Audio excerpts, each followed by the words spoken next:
Mr. Turtle 21221. For SEO, where do you spend most of your money at? Why are SEO so expensive? For example, some people say they spend $2,000 per month. Where does it exactly go? Where does the money go? SEO tools, graphic designing, and let's say I write my own content. Where does the rest of the budget go? Where does it go? Where does the money go? Where does the money go? Okay, so it depends where you're coming from. So if you are someone that has purchased an SEO service, the money goes into labor, Mhm. the money goes into backlinks, the money goes into tools, and the money goes into reporting, and then probably lastly the last one is probably content as well. So yeah, that's where it goes. So essentially, your retainer is used to pay the SEO specialist. It's used to purchase backlinks. It's used to it's used to pay their rent and tools as well, SEO subscriptions and things like that. It's used to pay their freelancers to write content. And yeah, you're essentially just paying, the SEO agency.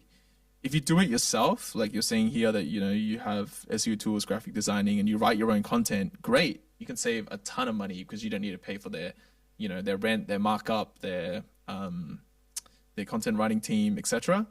But the vast majority of your budget is going to be spent on tools because you're going to need key research tools like Ahrefs. You might need a tool like AccuRanker to track all of your website performance and all that. And then backlinks. Backlinks is a huge amount of your SEO budget because when you go out to acquire them, you just have to pay people money. Like unless you're creating really fantastic content that other people want to reference, or you're doing something really newsworthy in your business.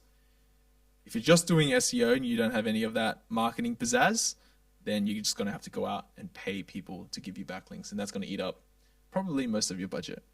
Yeah. What do you think, Lawrence?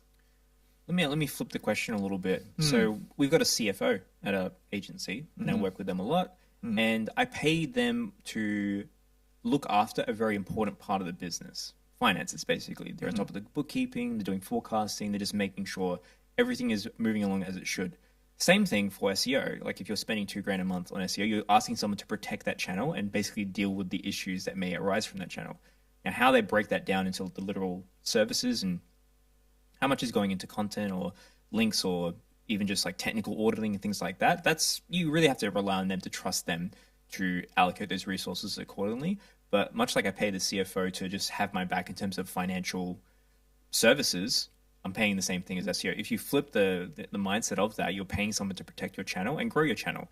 So if you lose all your links and you pay no one to look after that, it's either you do it or the person does it. And I'd much rather have sometimes someone looking after those channels, much like I would looking after a part of my business, just to make sure that it's consistently flowing. And if there's anything bad that happens, some businesses are running with no dev resources, no content strategy, and they're just sort of chilling, making millions of dollars.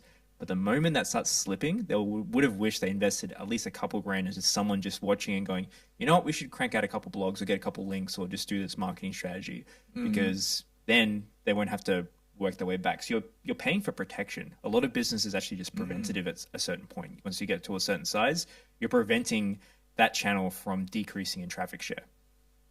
Yep, definitely. Hope we answered your question, Mr. Total 21221.